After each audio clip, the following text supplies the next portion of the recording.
Assalamualaikum warahmatullahi wabarakatuh. Di sini kami ingin mempresentasikan mata kuliah psikologi perkawinan dan keluarga sakinah, yang mana pada hari ini bagian kelompok 2 dengan mengusung tema persiapan menuju jenjang perkawinan.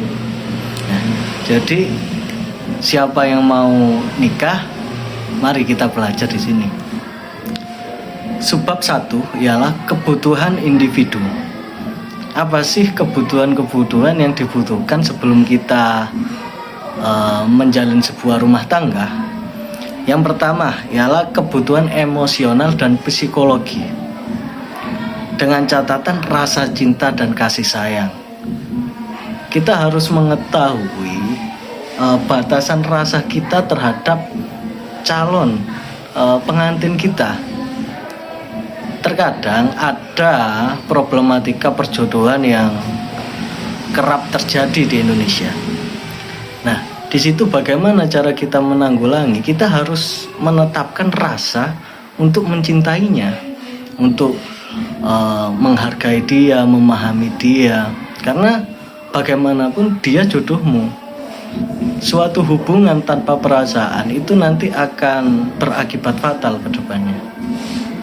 Meskipun kamu tidak memiliki perasaan, namun sebaiknya bangunlah perasaanmu sebaik-baiknya.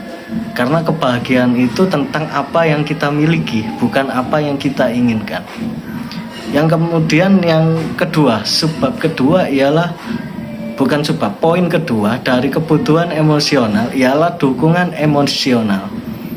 Jadi kita harus punya dukungan dari eksternal, dari luar kita.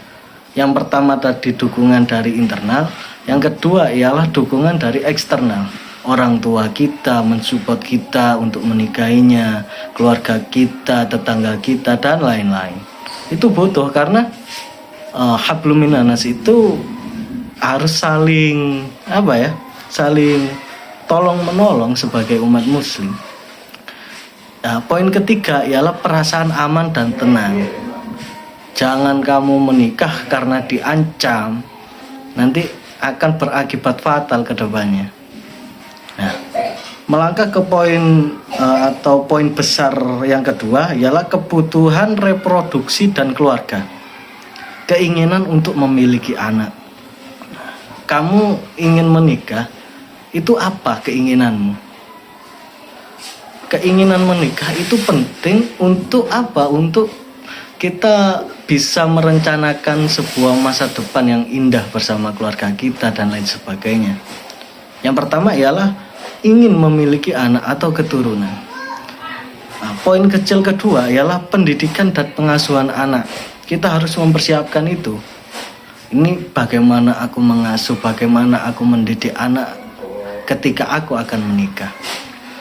Nah, kemudian poin kecil ketiga ialah keberlangsungan keturunan.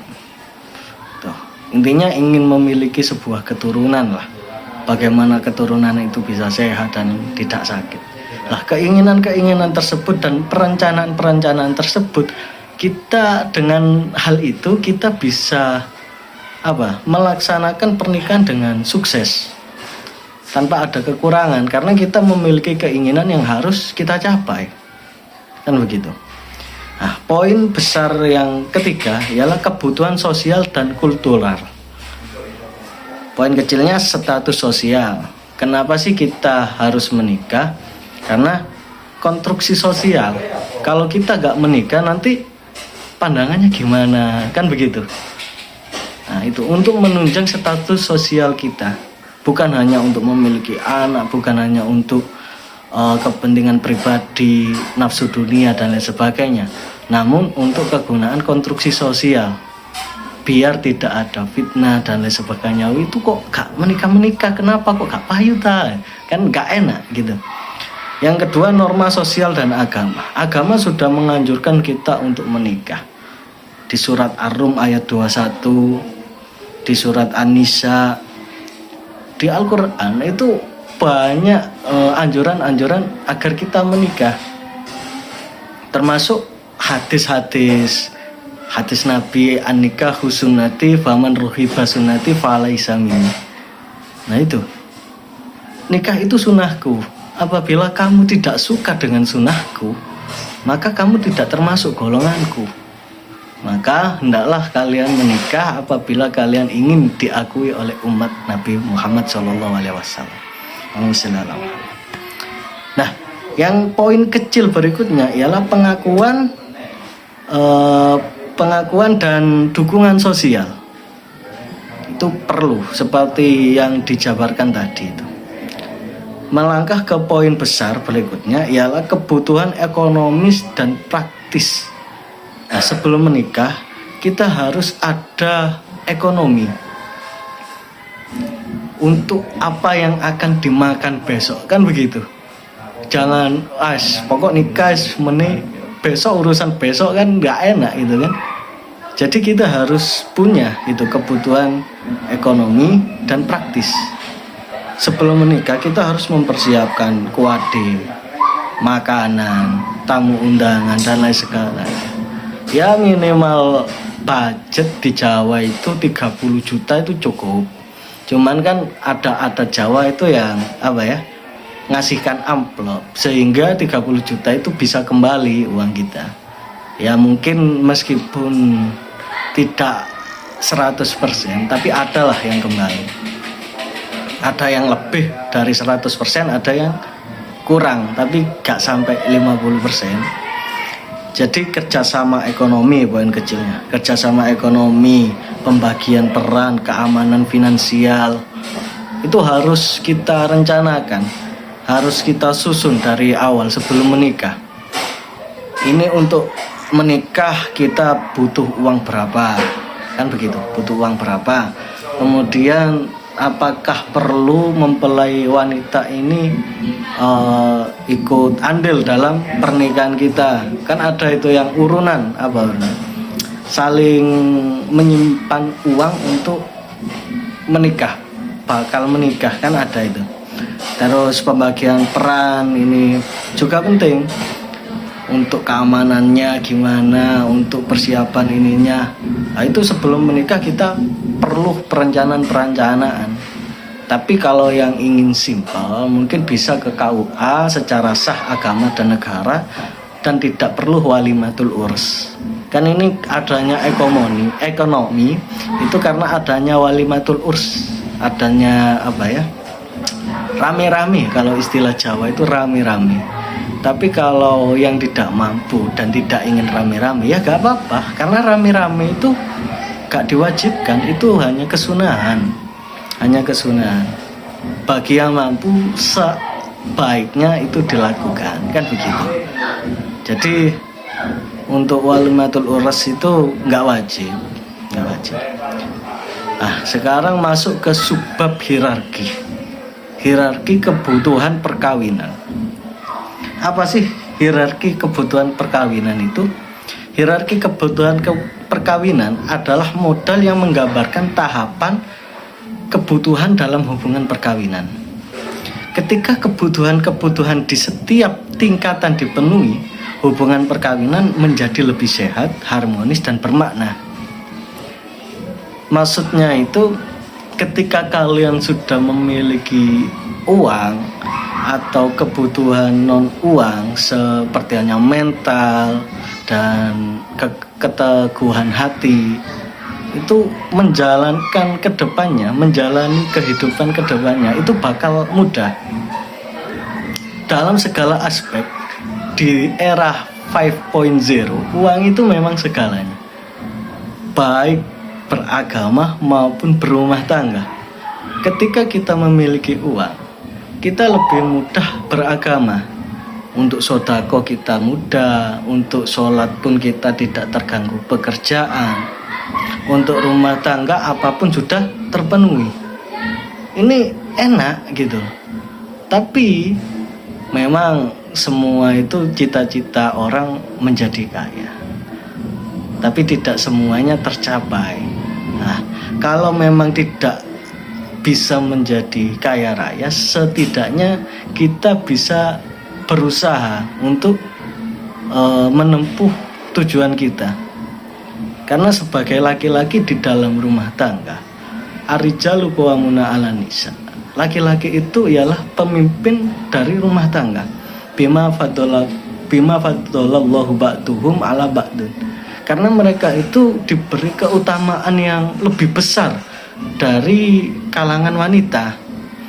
Lah ketika keutamaan kalian, keutamaan fisik, keutamaan mental dan lain sebagainya tidak kalian pergunakan sebaik mungkin, ini apakah pantas kalian disebut sebagai pemimpin rumah tangga? Jadi ya alangkah baiknya kita terus berusaha untuk mengejar kesuksesan, baik itu secara batin dan lahir, baik itu secara duniawi dan ukhrawi. Untuk apa? Untuk mensukseskan atau mencapai goal mawaddah warahmah, begitu. Kemudian tingkat hierarki perkawinan. Apa sih tingkatan hierarki perkawinan itu? Yang pertama ialah kebutuhan fisiologis, kebutuhan dasar. Ini adalah kebutuhan dasar manusia yang berkaitan dengan keberlangsungan hidup dan kenyamanan fisik dalam sebuah perkawinan. Dari tadi kok bilang perkawinan, Mas? Apa gak pernikahan saja? Karena di undang-undang itu kita memakai bahasa perkawinan. Kalau bahasa kesehariannya itu pernikahan atau apa? Yes, pernikahan. Nah, sekarang menempuh kebutuhan fisiologis, kebutuhan dasar untuk menikah. Yang pertama ialah keintiman seksual. Ya, kita harus paham lah masalah itu, tidak perlu dijabarkan yang lebih lanjut. Yang kedua ialah kesehatan fisik dan kesejahteraan. Yang ketiga ialah rumah atau tempat tinggal bersama yang aman. Nah, jadi ketika kalian hendak menikah, kalian harus menentukan itu, harus memiliki itu.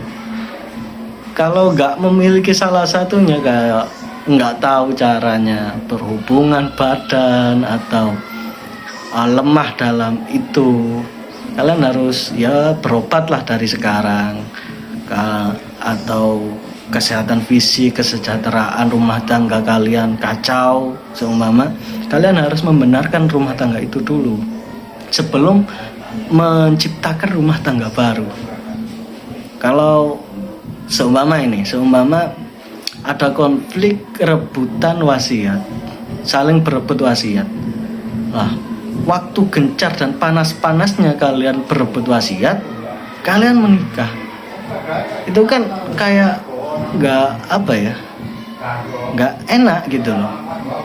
Jadi kalian harus kesejahteraan rumah tanggamu sebelum menikah. Ini perbaikilah dulu apa yang harus diselesaikan sebagai pemimpin rumah tangga atau perempuan untuk sesi curhat ke ibunya gitu.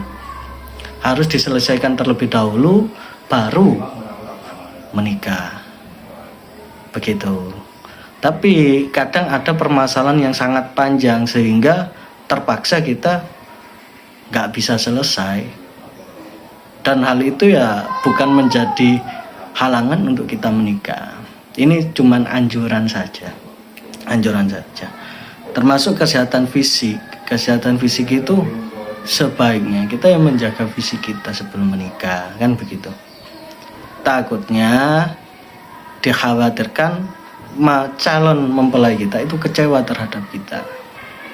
Oke, aku nikah kok malah loro-loron. Kan ada itu yang menikah, setelah menikah si istri itu cuci darah, sampai akhirnya rumah tangganya nggak harmonis. Atau si suami ini kena serangan jantung, baru menikah kok kena serangan jantung, kan begitu.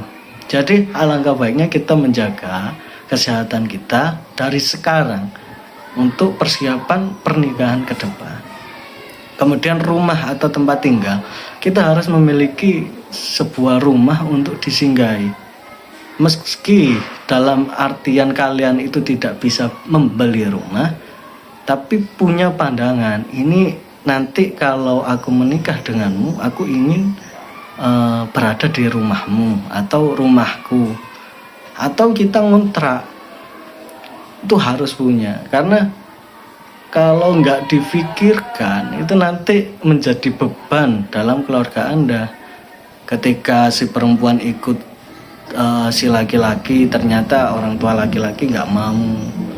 Ketika ikut si perempuan, ternyata orang tua perempuan juga banyak keluarga yang sudah ikut, sehingga hal itu tidak dipikirkan sampai akhirnya menjadi sebuah permasalahan.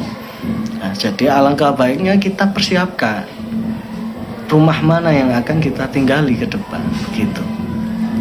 Selanjutnya tingkat hierarki perkawinan dalam kebutuhan keamanan. Nanti ini akan dilanjutkan oleh teman saya Rohmat Nurfadila dan Ahmad Konibol. Karena yang presentasi sekarang 3 anak, akan saya serahkan pada mereka. Kurang lebihnya saya mohon maaf. Akhirul kalam. Presentasi dari kelompok saya.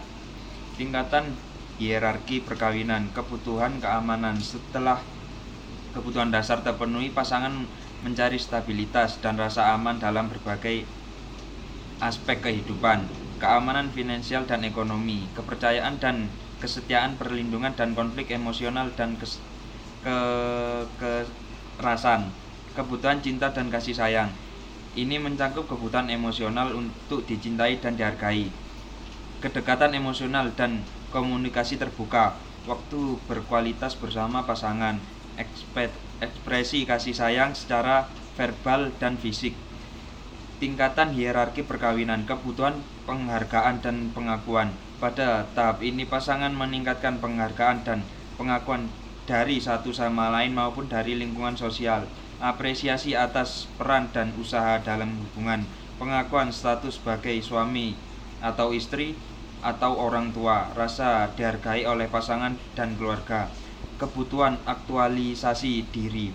Tahap tertinggi dalam hierarki ini adalah aktualisasi diri, di mana pasangan tidak hanya puas dengan kondisi hubungan tetapi juga merasa berkembang secara pribadi, pertumbuhan pribadi dan saling mendukung dalam pencapaian impian, mencapai tujuan bersama seperti membesarkan anak atau berkontribusi kepada masyarakat, memiliki hubungan yang bermakna dan penuh makna hidup. Persiapan pernikahan, persiapan pribadi dan mental, mengenali diri sendiri, kematangan emosi, komitmen jangka panjang, finansial, transparansi keuangan, rencana keuangan sesama, tabungan darurat dan asuransi, emosional, kebukaan dan kejujuran, mendengarkan secara aktif, manajemen konflik. Saya dari kelompok 2 melanjutkan presentasi dari teman saya. Yang pertama, persiapan pernikahan. Persiapan pernikahan ini ada 3 macam. Yang pertama adalah mengendalikan diri sendiri, kemantauan emosi, komitmen jangka panjang. Yang kedua, transparansi keuangan, rencana keadaan bersama, tabungan darurat dan asuransi. Terus yang ketiga, keterburukan dan kejujuran, mendengarkan secara aktif, manajemen konflik. Persiapan pernikahan. Pertama, ada sosial dan keluarga. Penerimaan dari keluarga atas dari sosial, dukungan lingkungan. Terus yang kedua, ada seremoni pernikahan. Dan yang terakhir, ada spiritual dan nilai hidup. Persiapan pernikahan, di mana persiapan pernikahan ini untuk kehidupan setelah pernikahan. Yang pertama, ada pembagian peran. Tentukan tugas dalam rumah tangga secara adil seperti mengurus anak, mengurus keuangan, dan pekerjaan rumah dan lain-lain. Terus yang ketiga adalah, yang kedua, rencana karir dan anak. Didiskusikan tentang rencana milik anak dan bagaimana karir akan dikelola secara menikah.